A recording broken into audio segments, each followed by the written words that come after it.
So when I became a law enforcement officer, I had these big ideas that I was going to change the world, I was going to help people, but I really had no idea the trauma and violence that people are capable of doing and inflicting on other people.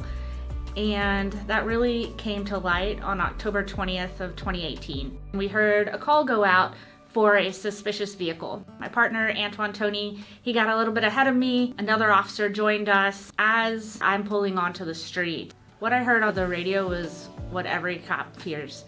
Shots fired, officer down. As my partner approached the car, the suspect inside opened fire through the front windshield, striking him several times. Me and the other officer, we scooped Tony up. We kind of got to a clearing adjacent to a middle school and put him down. And that's when I really recognized just how bad this was going to be. He was shot 6 times. Of those, only one of them hit his ballistic vest. And as we were waiting for the fire department, we started rendering aid. We were using tourniquets and chest seals, and the whole time, he was still able to talk to us. And he said, "Wilson, I feel like I'm choking." And when I looked back at him, he had stopped breathing. I immediately began CPR, and the fire department showed up. I jumped in the back of the ambulance with them, kind of assisted where I could, but we ended up doing CPR all the way to the hospital. I never really thought that he wasn't going to make it. I thought we were doing all the right things. When we got to the trauma, this is a level 1 trauma center. The doctors were pushing drugs, hanging blood, doing just amazing work. My brain thought we wouldn't be doing all of this if he wasn't going to make it. And my brain kept thinking that all the way until the doctor stepped away. And I was still like, what's happening? Why are we stopping? Where are we going? Are we going up to surgery? And he just simply called the time of death. Never in a million years did I think that my best friend, my partner who has followed me into more hair-raising situations, who had barbecued at my house, whose birthday we had celebrated just 3 days before, I never thought he would die. I knew it was always a risk, but it always happened out there. I never thought it would come home the way that it did. In the days that followed, I did really good. I had a mission, I had a task, and I performed. I knew where I had to go, what I had to do, the planning process for a funeral and getting him back home to California, seeing his family, and all the arrangements that needed to be made. I was fine. I was able to get the mission done. We got back home from California, and I sat down, and I cried, really cried for the first time. I didn't know what to do anymore, to just stop. That there wasn't a scene to secure, there wasn't a funeral to plan, there wasn't people to brief. And I feel like at that time my brain and my body just kind of stopped knowing what to do. But at the end of the day, it was time to wake up and go back to work. Because while it felt like my world had stopped, the world hadn't. There were still car accidents, there were still 911 calls, there were still calls to handle that needed a police officer to respond to. It wasn't so easy to just pick up and go and be that same police officer that was on October 19th. There was a side of the world that I never knew existed that I was exposed to on the 20th, and I couldn't ever unsee that.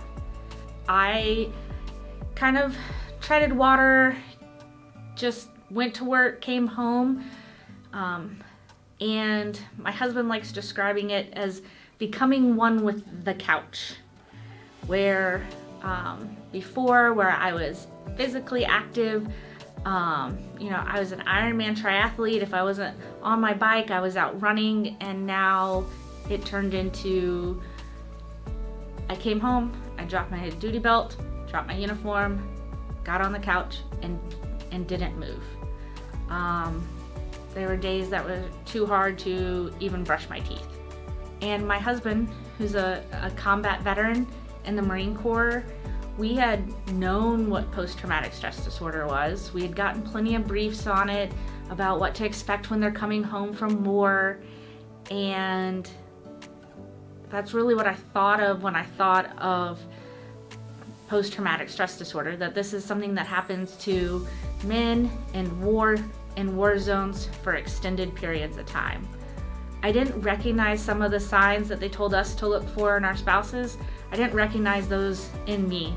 The nightmares that were there, the sleepless nights, the agitation, the always on edge, the hypervigilance. I didn't see those things in myself. As the months went on, like 6-7 months went on, sleep became less and less, nightmares became more and more. I would see Tony dying over and over. When it would rain, large puddles of water to me would trigger it to look like large puddles of blood, like what I saw on the concrete when Tony died. And I didn't know what to do with it. And I knew, like, in the back of my brain, like, I need to sleep because I have to go to work. I have to do something. And so I was never a big alcohol drinker because it always put me to sleep. I was never one of those happy and drunks. I was just always like, I just want to go to bed. And so that's what I started leaning towards. And my husband brought it up several times, like, Ashley, this isn't you. This isn't what I'm used to seeing. But at the same time, he was like, I don't know, like, what do I do with my wife just experienced this horrible trauma? Like, who am I to say she can't have a drink at the end of a long day? But that one drink turned into however much I needed to pass out. All those things started leading me down a pretty dark path. At work, I became more isolated. Shame and disappointment really started having this loud voice in my head that nobody's going to want to work with me. I'm a disappointment. I let my partner die. I thought that's how everybody saw me, because that's how I saw me. That's what my nightmares told me, that I wasn't good enough, that I was bad. This job that I had loved for so long, I didn't deserve to wear the badge. Finally, I had a supervisor who just asked, Ashley, are you thinking about killing yourself? And it was that straight, poignant question. And it was my really vulnerable yes that started me on a journey to realize that it's not just men in war, in long-time war zones, that develop post-traumatic stress disorder. I started with an amazing therapist who really educated me on post-traumatic stress disorder. Probably one of the best ways that I heard it described is to think of really did myself here, a card catalog in a library where you open the drawer and there's cards filed away by subject. Think of each of those cards as a memory. And then when you have post-traumatic stress disorder, that intrusive memory, that bad traumatic memory, is a card that kind of gets stood up on end. So every time you go to open and close the drawer, it's getting hung up. It makes it hard for the drawer to go in and for someone to shut down. It makes it hard for someone to get up and get going, because every time you open and close that drawer, that intrusive memory, that trauma is hitting it and making it difficult. And that really resonated to me. It was logical, it was fact-driven, and that's what I needed. It's what my cop brain needed to understand that it was not a failure on Ashley Wilson's part. It didn't matter how resilient I was. It didn't matter how great of support system I had.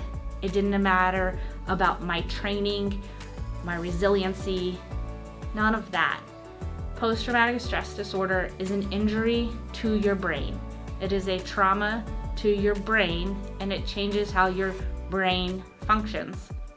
So therapy and treatment over time that involved a really comprehensive view of healing between counseling, psychiatry, medication, my primary care doctor, really all investing together into making me healthy. It took that card that was constantly getting stuck and it just dropped it back down. And what that does is, like, that memory's never gonna go away. I can go back to it and see where it is, but it doesn't stop my everyday life anymore. I can open and close those doors of memories. I can recall things even about that day, but it doesn't cause me the same distress as it did before. Another way to look at it is if you broke your arm, you wouldn't just let it be and hope for the best and try to do it, doesn't matter how much alcohol you drink, it's not gonna fix that broken arm. You have to go see somebody. You have to see somebody skilled in fixing broken arms. So you would get it set, you'd get a cast, you would wait. It's not gonna heal immediately. So it's like going to counseling. It's not gonna be a one and done thing. It's gonna take a little while. And then once you get your cast off, you're gonna have to go to physical therapy to gain the strength back. So it's going to be a process. If we thought of post-traumatic stress disorder as an injury like you would your arm, the longer you wait to go get that set, the worse it's gonna be. Instead of just going to get it set immediately after it happens, instead of seeking treatment immediately after the trauma, you wait. They may have to now go do surgery. They may have to re-break it. It's going to be harder and longer to get that injury healed. And so that's what I found in seeking treatment. It was harder and it was more complicated because I waited. I can say now, because I did seek treatment, I have gone back to law enforcement. I was able to pick up and continue with the job. I still love the job. I still miss Tony every day.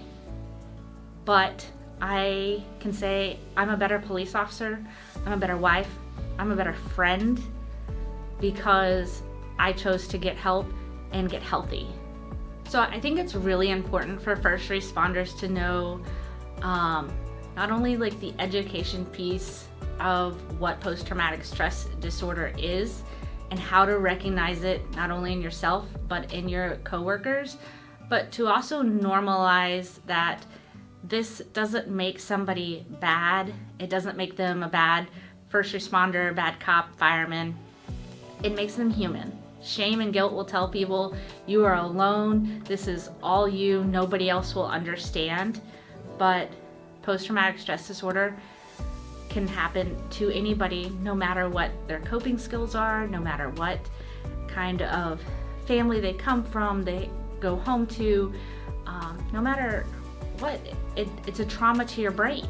So normalizing the conversation of what it is, being able to recognize it, and then supporting people and encouraging them to go get help, because it's not a death sentence.